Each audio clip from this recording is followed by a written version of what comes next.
ABC Listen. Podcasts, radio, news, music and more. So what's Australia given the world? How about Tim Tams, polymer banknotes and a very specific electoral system? We've got compulsory voting, preferential voting, the secret ballot, the democracy sausage. I'm Annabelle Crabb. Join me for the rollicking backstory of our democratic dreamers and how our electoral system works today. It's called Annabelle Crabb's Civic Duty, and you can stream all the episodes now on ABC iView.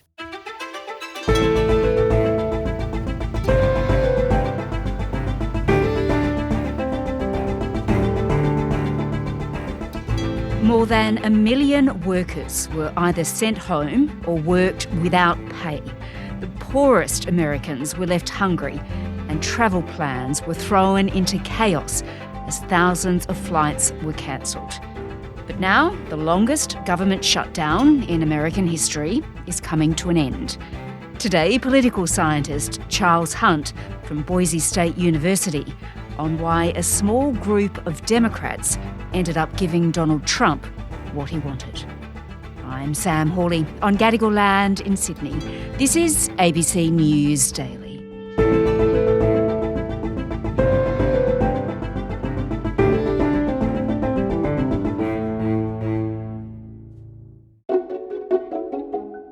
It's day one of the government shutdown, and already the likes of the Washington Monument and other attractions are now closed for tours. It means government reports have been halted and scientific research delayed. As For 36 days now, some 670,000 federal workers have been furloughed. Another 730,000 are working without pay. 42 million Americans are waiting on food stamps, and 3.2 million airline passengers have been met with delays. The reckless Democrat shutdown. Every Democrat in Congress has voted to hold the American people hostage.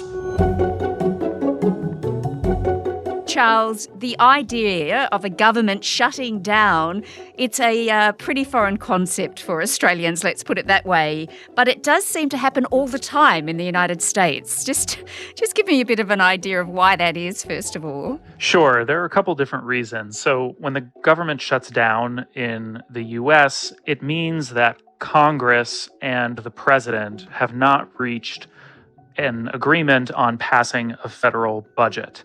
If they can't get to an agreement on a full yearly budget, they'll just keep funding the government at its current levels, at whatever levels were agreed to last time, in the short term, maybe for just a couple of months or even just a couple of weeks. And what happened, 40 some days ago is that Congress couldn't come to an agreement even on a short-term continuing resolution. Okay, so the latest shutdown, it began on October the 1st. Yes. But that was in relation to healthcare subsidies, wasn't it? Healthcare subsidies are one of the main issues that Democrats cited as a reason they couldn't go along with the Republican budget, with the budget that Donald Trump wanted to pass. So these are subsidies resulting from the Affordable Care Act, which is also known as Obamacare. And these subsidies basically helped keep healthcare affordable, health insurance affordable for, roughly 20 million Americans. And this was a subsidy that was scheduled to lapse, to go on hiatus at the end of this year. And the Republicans in Congress had not scheduled a vote. And so Democrats essentially decided, this is the fight we are going to pick here, that this is a popular issue for us, and we're going to keep the government shut down until these demands are met. Okay, well, as you say, the shutdown began, more than 40 days ago now, and it's had this huge impact on American workers, right? Because thousands of federal workers, they've been stood down. Is that usually what happens, or is this just a kind of Trump thing? Well, the part of this, it's important to separate, and I'm glad you put it that way, what parts of this shutdown were typical of a government shutdown. And a lot of these things are typical, right? The government essentially runs out of money, and so a lot of federal workers are furloughed, right? They're not fired, but they are essentially placed on leave and they're not paid. other federal workers, like the Transportation Security Agency, like the military, others of what we would sort of call essential personnel, we continue basically to make them go to work, but we don't pay them. But what tends to happen the longer the shutdown goes on is, there's only so long a TSA agent can work without pay. And so you get folks starting to call in sick.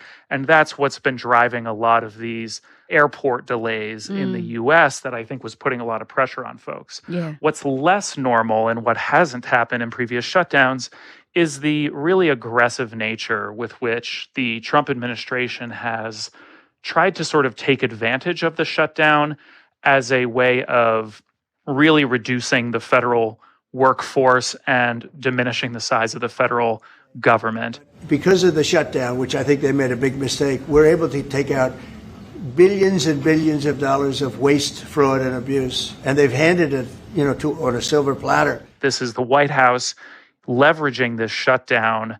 And typically, a White House would not want to vastly diminish the federal workforce, but this has been a priority of the Trump administration. And so they've really pushed the boundaries of what previous presidents have done in this area. Yeah, pressure seemed to really grow on Donald Trump, I think, when these flights did start to get cancelled, right? Because there's this concern that people won't be able to get around during this big Thanksgiving holiday season.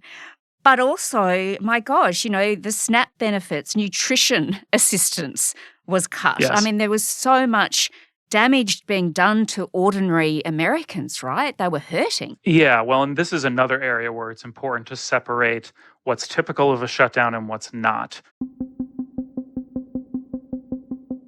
So typically with what we would call entitlement benefits like Supplemental Nutrition Assistance Program or SNAP, things like Medicare and Medicaid, healthcare for the elderly or the poor, Social Security. Their funding tends to come from other sources than the yearly federal budget. There's a lot of reserve cash.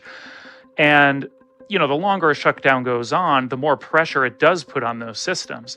But in this case, a federal judge basically had to order the president to free up that funding to fund these SNAP benefits. And the administration was basically fighting it tooth and nail, saying, we're only going to fund part of it. It's up to the states to fund it. It's still not entirely clear to me why they were going that route. It seemed like it was not very popular and did create a lot of hardship for Americans. Food banks like this one in Maryland have become a necessity for many as America's longest ever shutdown drags on. I'm a single mom of a teenager. Apartments are not cheap. And it's been very difficult. I was here last week. I'd never been to one. I never thought I would have to, but I'm here. That is something that was new this time, and I think was adding to a lot of the pain that regular Americans were feeling and increased the pressure on, I think, Democrats who saw a lot of their constituents sort of getting hurt in this way. Yeah, but Donald Trump, he was really feeling the pressure too, right? The longer that this went on, Americans were increasingly blaming the Republicans and blaming him. Yes. He even sort of pointed to the shutdown for the Republicans' poor performance in the elections held across America last week in New York, New Jersey, in Virginia. If you read the pollsters, the shutdown was a big factor, negative for the Republicans. And that was a big factor. And they say that I wasn't on the ballot was the biggest factor. But I don't know about that, but I was honored that they said that. He was feeling this. He definitely was. And, I'm not sure whether the shutdown really had a really big impact on the outcomes of the elections last week. It's certainly plausible in Virginia where, that's close proximity to Washington, D.C. A lot of federal workers live in Virginia. And the more the blame was getting sort of put on the Republicans and on Donald Trump, the more maybe electoral pain they were feeling. And so he was definitely feeling the pressure there.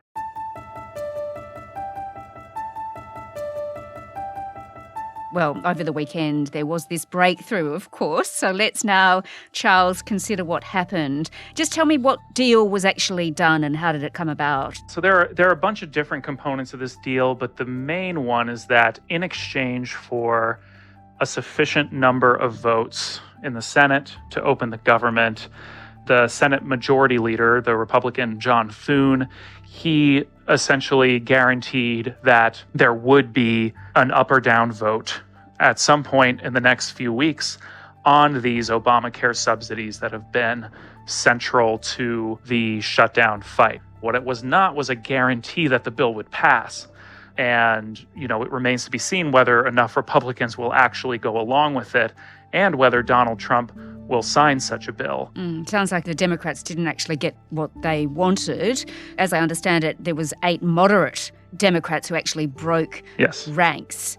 So why on earth did they do that? Because that actually really annoyed, let's put it mildly, some of their colleagues, including Bernie Sanders. And my friends, know what you are voting on. Studies are out there that when you throw 15 million people off health care, some 50,000 of our fellow Americans will die unnecessarily every single year. I would have to say that the vast majority of their Democratic colleagues were pretty angry about this. There are a couple of different things going on here. First, the 8 Democrats who crossed over and decided to vote for this were either very moderate or are retiring, right? And so they're not facing another reelection, or they're not facing reelection until 2028 or 2030. And what I think is going on here in part, and they don't always say this part out loud, is that a lot of Democrats wanted to end the shutdown, but these 8 were the ones who could afford to take this political hit. And so a lot of the other Democrats who are up for reelection or who are more vulnerable in their states can go to the voters and say, hey, I didn't vote for this. I'm in line with Democratic priorities. I'm supporting healthcare and things like that.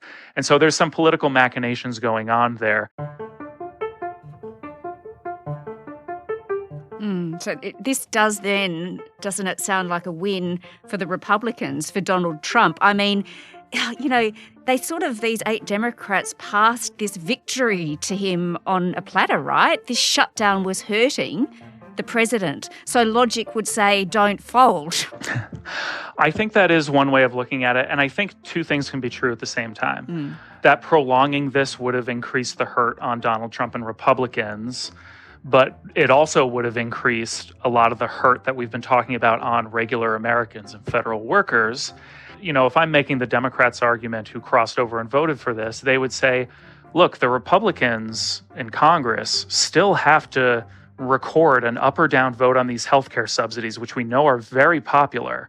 And so if Republicans and Donald Trump have to go on record against these subsidies and have a recorded vote against this, I do think Democrats are seeing that as a bit of a political win than to take into next year's elections and say, look, we voted to reopen the government, we voted in favor of these subsidies, and Republicans didn't want to do those, and now they have to run for re-election. So I think these Democrats, if they're making their best argument, they're saying, maybe we lost the battle, but we might win the war in the long run. All right. Well, Charles, as we said, this was a really lengthy shutdown, the longest in history so far. The Democrats, they're trying to get a better health deal for Americans. So was anything actually achieved in these 40 or so days? I'm not sure that much of policy substance was achieved. There were a few items here and there, funding that were included in this final deal, some extra funding for SNAP benefits, some guarantees that these furloughed workers would be paid.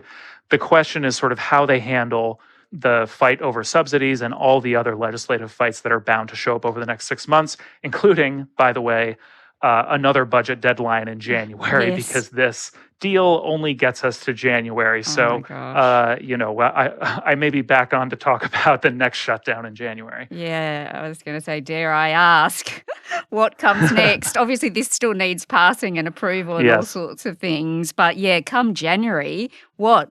Another shutdown? Another 40 days or more? The number of things that could happen between now and then are innumerable, right? We've seen just over the past few months enormous changes wrought by this administration, but the political dynamics aren't likely to change, unless something really monumental happens and Donald Trump becomes very popular.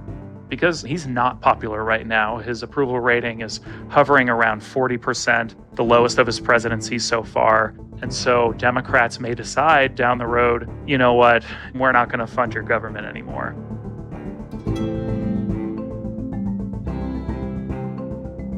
Dr. Charles Hunt is an associate professor of political science at the Boise State University. This episode was produced by Sydney Peed and Jessica Wukyanov. Audio production by Cinnamon Nippard. Our supervising producer is David Cody. I'm Sam Hawley. Thanks for listening.